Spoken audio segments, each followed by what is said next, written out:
एक राजा की बेटी की शादी होनी थी। बेटी की यह शर्त थी कि जो भी 20 तक की गिनती सुनाएगा वही राजकुमारी का पति बनेगा। गिनती ऐसी होनी चाहिए जिसमें सारा संसार समा जाए। जो यह गिनती नहीं सुना सकेगा उसे 20 कोड़े खाने पड़ेंगे। यह शर्त केवल राजाओं के लिए ही थी। अब एक तरफ राजकुमारी का वरण और दूसरी तरफ कोड़े। एक एक करके राजा महाराजा आए। राजा ने दावत का आयोजन भी किया। मिठाई और विभिन्न पकवान तैयार किए गए।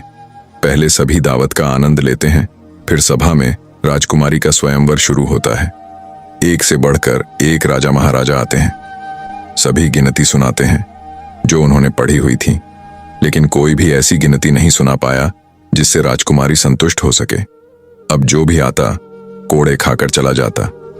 कुछ राजा तो आगे ही नहीं आए। उनका कहना था कि गिनती तो गिनती होती है, यानी राजकुमारी पागल हो गई है। यह केवल हम सबको पिटवाकर मजे लूट रही है।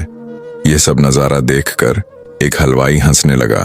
वह कहता है, डूब मरो राजाओं, आप सबको 20 तक की गिनती नहीं आती। यह सुनकर सभी राजा उसे दंड देने के लिए कहने लगे। राजा ने उससे पूछा, क्या तुम गिनती जानते हो? यदि जानते हो तो सुनाओ। हलवाई कहता है, हे राजन, यदि मैंने गिनती सुनाई तो क्या राजकुमारी मुझसे शादी करेगी? क्योंकि मैं आपके बराबर नहीं हूं और यह स्वयंवर भी केवल राजाओं के लिए है, तो गिनती सुनाने से मुझे क्या फायदा? पास खड़ी राजकुमारी बोलती है, ठीक है, यदि तुम गिनती सुना सको तो मैं तुमसे शादी करूंगी, और यदि नहीं सुना सके तो तुम्हें मृत्यु दंड दिया जाएगा। सब देख रहे थे कि आज तो हलवाई की मौत तय है। हलवाई को गिनती बोलने के लिए कहा गया। राजा की आज्ञा लेकर हलवाई ने गिनती शुरू की।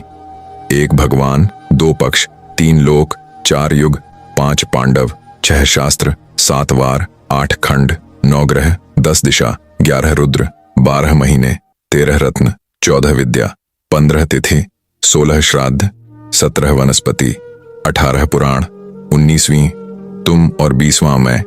सब लोग हक्के बक्के रह गए। राजकुमारी हलवाई से शादी कर लेती है।